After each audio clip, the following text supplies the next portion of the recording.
Hi, Montana. A brutal snowstorm. Wind clawed at the shutters like a starving beast. Inside the small farmhouse, widow Elsie McGraw gripped her rifle, breath fogging in the dim lamplight. Then 3 heavy knocks at the door. She froze. Another knock. Slower this time. Firmer. She stepped closer. Unlatched it. Opened. A tall man stood on the porch, soaked through, hat low over his eyes. Snow crusted his shoulders. At his side, barefoot, a little girl clutching a threadbare doll. "I heard you need a farmer," he said. The child didn't speak, just stared. The wind screamed. The house groaned. Elsie raised the rifle halfway. "Just one night," she said. He nodded once. She let them in.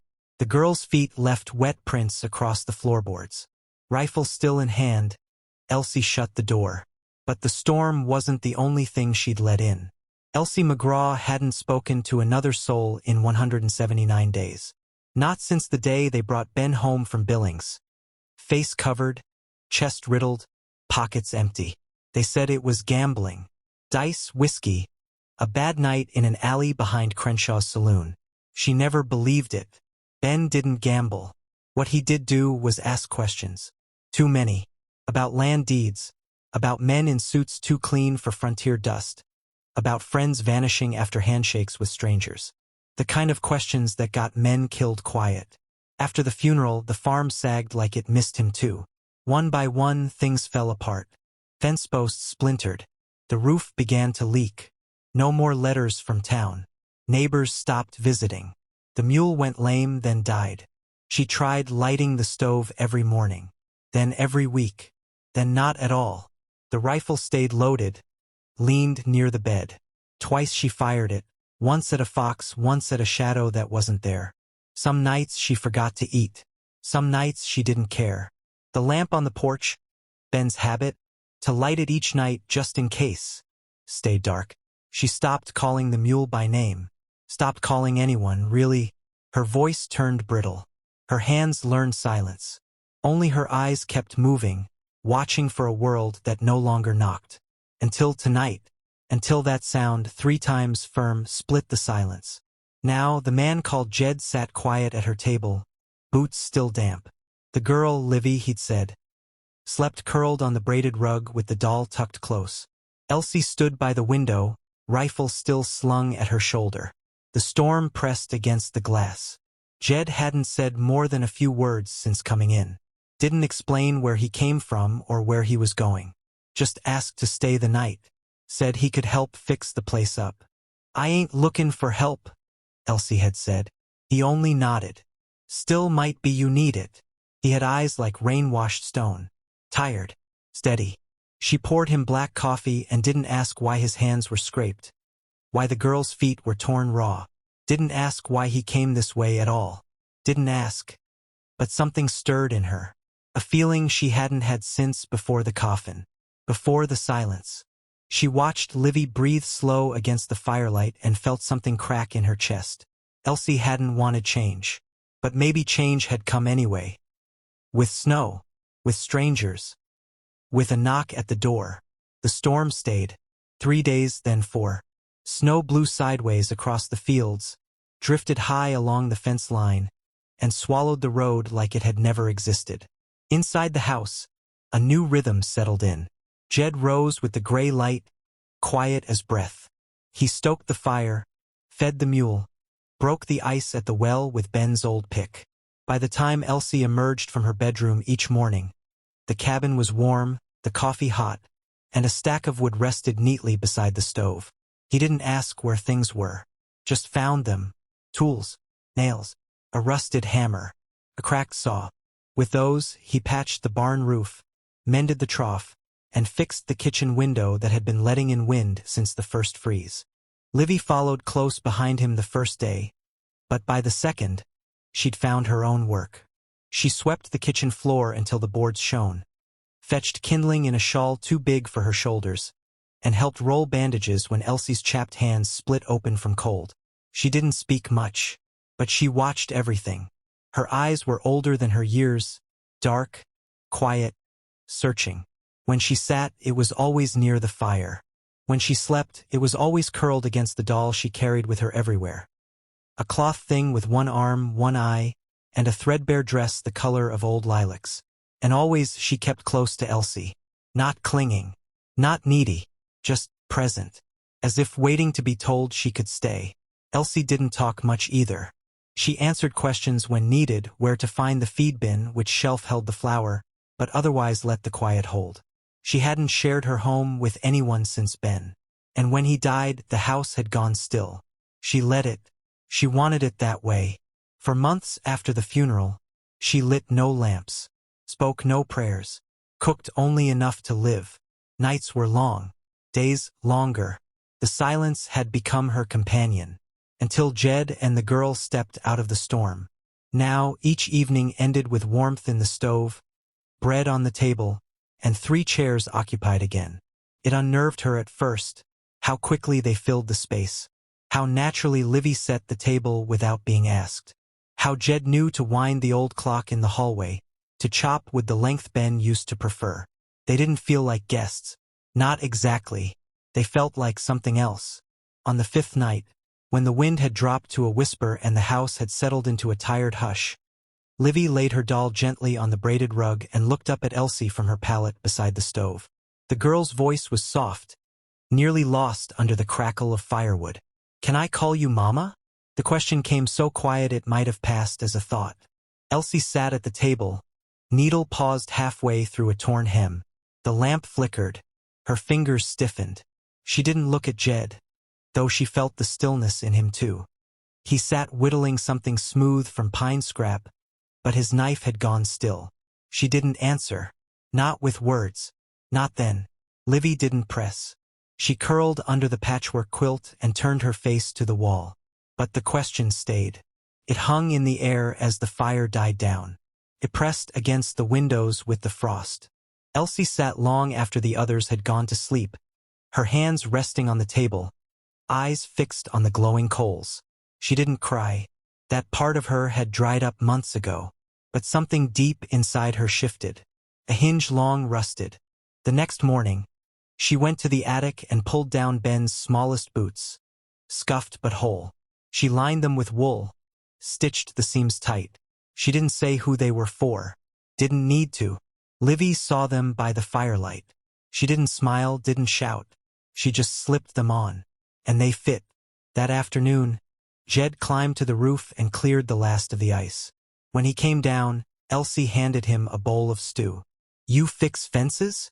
He nodded, took the bowl and looked her in the eye. "I do." She gave a single, short nod. "Good. It's past time someone did." That night, they sat around the fire, the 3 of them, eating in silence. Outside, the wind howled again. But inside, the house no longer felt empty. And for the first time in nearly 6 months, Elsie lit the lamp on the porch. 2 days after the snow eased, he came. A single rider, tall, polished, and entirely out of place against the ragged hills of eastern Montana. Elsie saw him from the barn, where Jed was teaching Livy how to saddle the old mule. Sunlight caught the buttons on his coat, the silver of his stirrups. His black gelding moved with the measured grace of money. He didn't approach fast. He wanted to be seen. Jed straightened slowly. Livy froze mid-step. Elsie set down the feed bucket and wiped her hands on her apron. By the time the man reached the gate, the wind had stilled and every sound seemed to hush beneath the click of his horse's hooves. He wore a long dark coat, spotless despite the thawing mud. His boots were polished.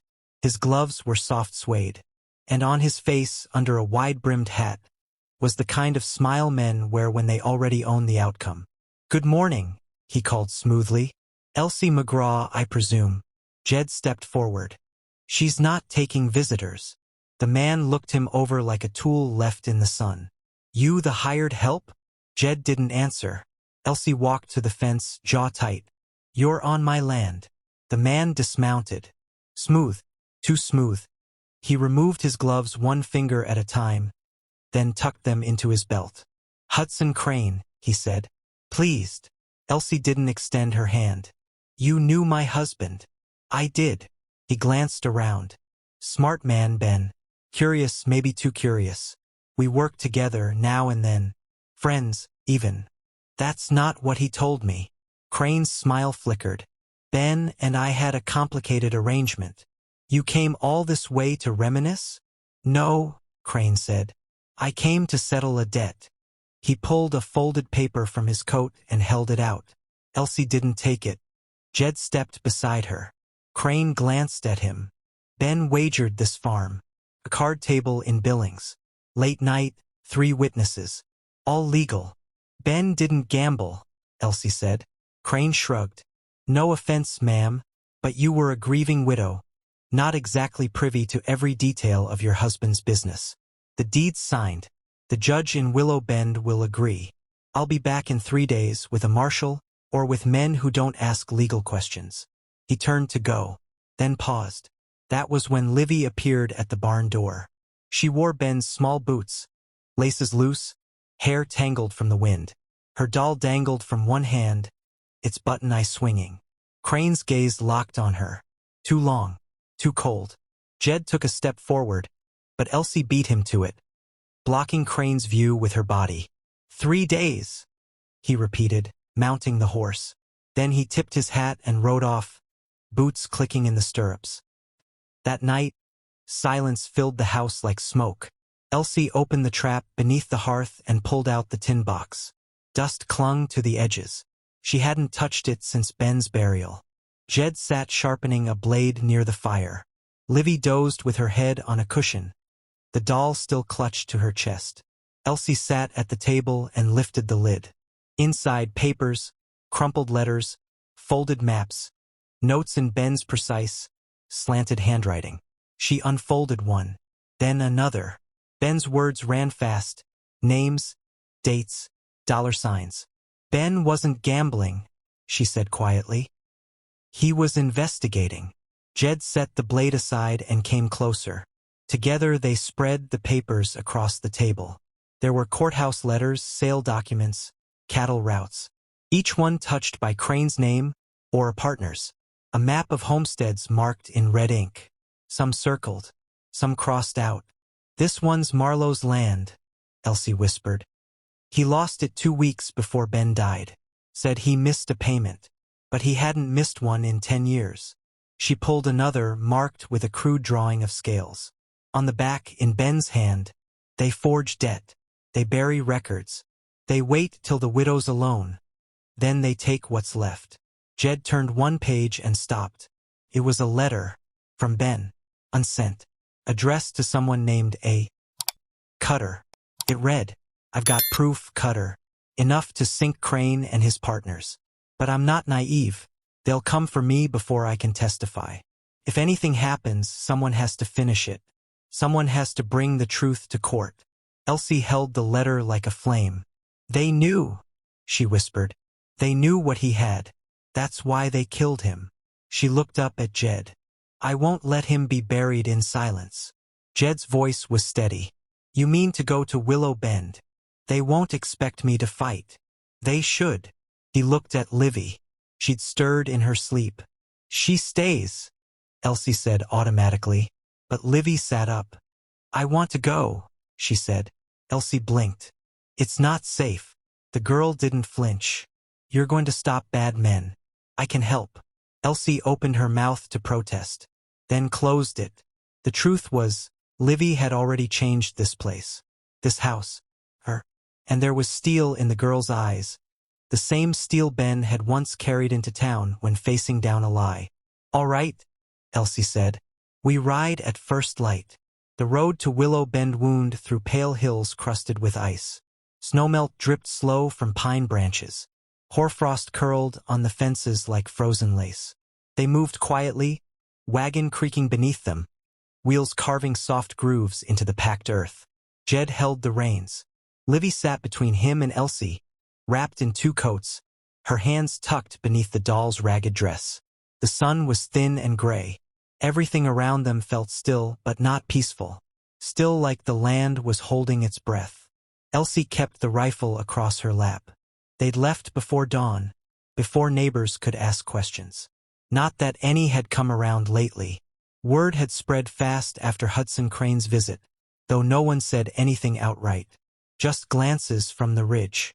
A lantern moved in the distance. An old mule left tethered by the fence in silence. Everyone knew trouble when they saw it, but no one wanted to stand in its path. They made good time the first day, heading south across the prairie toward Willow Bend. Jed had plotted a route that kept them off the main trail. Less likely to be spotted, he said. Less likely to be followed. But the land had ears, and enemies didn't always wait for you in the open. It happened near a dry riverbed choked with snow and brush, an old campsite half-used with a lean-to shelter someone had abandoned weeks ago. Jed pulled up the mule. "We'll stop here," he said. "Rest the animal. Eat." Elsie nodded and stepped down. She helped Livy climb out, then unwrapped a parcel of jerky and biscuits from the satchel. The girl sat on a stump, quiet, chewing slowly. Jed moved to the edge of the trees to check the trail behind them. Elsie filled the canteen at a trickle of meltwater.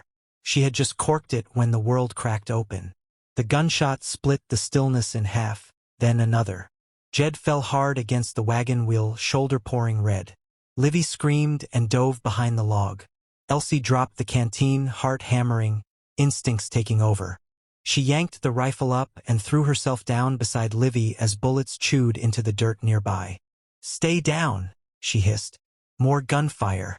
One shot splintered the wagon's side panel. Another shattered the old lantern hanging from the rear. She rolled to the edge of the wagon, peeked over. 3 riders. 1 on the bluff, 2 circling low. Bandanas up, faces hidden. Professional. Cold. Crane's men. They hadn't waited for a courtroom. They had come to bury the evidence. Jed was trying to crawl behind the wagon. His left arm hung useless. Blood soaked his shirt. Elsie slid to him. "Can you shoot?" "Just barely," he said through clenched teeth. She handed him his revolver and 2 extra rounds. Another shot snapped overhead. Too close. The rider on the bluff reloaded slowly, confident. Elsie took a breath, then stood. 1 clean shot. The bluff rider jerked, then tumbled down the slope, rifle flying from his hand. A second rider charged from the trees, gun raised. Jed fired, missed. Elsie stepped out wide and fired again. The bullet struck home. The man's horse skidded, screamed. He hit the ground hard and didn't rise. 1 left. He turned, wheeled the horse, and vanished into the trees. Gone. But not far. Elsie stood still, waiting. Her hands shook, but only slightly. Behind her, Livy sobbed into her knees. Jed slumped against the wagon. "Not a robbery," he muttered. "No," Elsie said, voice low. "This was a warning." They spent the night in a hollow beneath the ridge. Jed couldn't ride, his wound was deep, torn. Elsie packed it with snow, cleaned it with the last of the whiskey, and bound it with strips from her shawl. He didn't scream, just bit down and endured. The wagon had taken a bullet in the axle. No chance of moving fast now. The mule was spooked, jittery. Livy tried to feed it. Her hands were steady, but her eyes were wide and glassy. Elsie gave her the warmest blanket and sat close, rifle across her knees. The girl didn't ask questions that night. She only whispered. Once, "Is he going to die?" Elsie looked at Jed's pale face, his lips tight with pain. "No," she said. "Not if I can help it." They rode again in the dark hours before dawn. The mule pulled slow, tired. The trail narrowed between the pines. Every shadow looked like a man. Every gust of wind sounded like hooves. They didn't talk. It was mid-morning when Willow Bend appeared over the rise. A cluster of rooftops, 2 steeples, a water tower, and banners. Red ones, hanging from the courthouse steps. Crane had arrived first. Elsie slowed the wagon. Jed stirred, opened his eyes. "You're not going to turn back," he said. "No. They'll have men at the courthouse. Let them." Livy gripped the seat's edge. "I'm not afraid," she whispered. Elsie glanced down at her, heart tightening. "I am," she said softly. "But I'm still going." They entered the town like ghosts. No one cheered. No one waved. The streets had emptied, as if everyone knew something was about to happen and wanted no part in it. but eyes watched from windows. A child peeked from behind a curtain. A blacksmith froze mid-hammer. And then the first man stepped into the road. Gun at his hip, badge on his chest. Not the regular marshal. A new face. Brought in from elsewhere. Paid. Elsie McGraw, he said. That's right. You're to come with me. Why? You're carrying forged documents. Fraudulent accusations. Trespassing on legal property. Jed laughed weakly. Crane's bought the badge too. Elsie didn't move. The man took a step closer. You'll surrender the papers now. Livy climbed down from the wagon. She didn't run. Didn't flinch. She stood between the marshal and Elsie, holding the doll. She's telling the truth, the girl said, voice thin but steady. She saved me. She saved us both. The marshal looked at her like a strange creature. Move aside, child. Elsie pulled the rifle from the wagon. I'll go with you, she said. But I walk into that courthouse. I put the papers on the bench. And I speak. In front of a judge. He hesitated. Behind him, a second figure emerged. An older man, robes fluttering. The circuit judge. He'd arrived ahead of schedule, and the people, some of them, had sent word. The judge raised a hand. Let her pass. The marshal hesitated, then lowered his gun. Elsie stepped forward.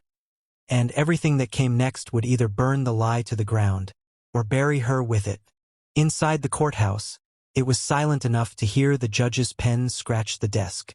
Elsie stood before him, boots damp, hands tight around the tin box. Jed sat behind her, pale but upright. Livy stood beside the bench, the doll pressed close to her chest. Hudson Crane leaned against the far wall, arms folded, face unreadable. The judge opened the lid. Maps, letters, deeds. Ben's handwriting clear on every page. These, Elsie said, voice firm, are not the papers of a gambler. They're evidence of a land theft operation run through forged debt and intimidation. She handed him the letter Ben had written but never sent. This is the truth he died for. The judge read in silence. Page after page. Jed rose unsteadily and spoke of the ambush, of the riders who attacked them without a word. Crane remained silent. When the judge finished, he looked out over the room, half full now. Word had spread. People had come. This farm, he said, holding up the deed, was never Ben McGraw's to lose. These documents were manipulated, and the witness statements coerced. He turned to Crane. You may leave, and you will not return. If you do, it will be as a defendant. Crane didn't speak, didn't blink. He adjusted his coat, walked out, and shut the door behind him. The judge faced Elsie again. This land is yours, by law, and by blood. Outside, sunlight had broken through the clouds. Jed leaned on the railing, wincing. Livy ran ahead, chasing birds across the empty square. Elsie held the tin box close, heart full but quiet. Ben's name was cleared, his fight finished, and something in her, a weight, had finally been set down. She turned toward the road home, not to mourn what had been lost, but to rebuild what could still be saved. They reached the farm just as the sun touched the hills, casting long gold shadows across the fields. The snow had begun to melt in patches. The wind no longer stung. It whispered instead, like something remembering warmth. But what caught Elsie first were the lanterns. Dozens of them, glowing softly along the fence posts, nestled in snowbanks, hanging from trees. A silent procession of light, left by neighbors who had once gone quiet. No notes, no names, just presence. And with the lights came other things, firewood neatly stacked, a sack of flour on the porch, a coil of rope, a hammer and nails wrapped in oilcloth. Jed saw it from the wagon, his breath catching. Looks like folks remember who Ben was, he said, voice rough. Elsie said nothing. She only stared. The door opened easily. The stove, cold for days, accepted the flame without protest. Livy moved through the room like it was already hers, setting her doll on the chair, pulling a blanket from the trunk, fetching water for tea without asking. Elsie guided Jed to the bed. He grunted but didn't complain. Outside, The wind curled around the windows, but it no longer threatened. They ate in quiet. Bread, stew, and the comfort of routine. 3 plates, 3 mugs. Nothing fancy, but nothing missing. Later, Livy crawled into Elsie's lap by the fire, her head tucked beneath her chin. "Can I still call you Mama?" she asked. Elsie closed her eyes. It was the same voice that had broken her silence days ago. But now, something inside her had changed. She looked down at the girl, at her bare feet in Ben's old boots, at the way her hand still clutched that one-eyed doll. She ran her fingers through Livy's tangled hair and nodded. "You're mine now," she said gently. "And I'm yours." Livy smiled and held tighter. Outside, the night deepened. The lanterns still burned. Inside, the fire crackled low, steady. And the house, once full of shadows and silence, finally felt like home again. "Bye-bye,"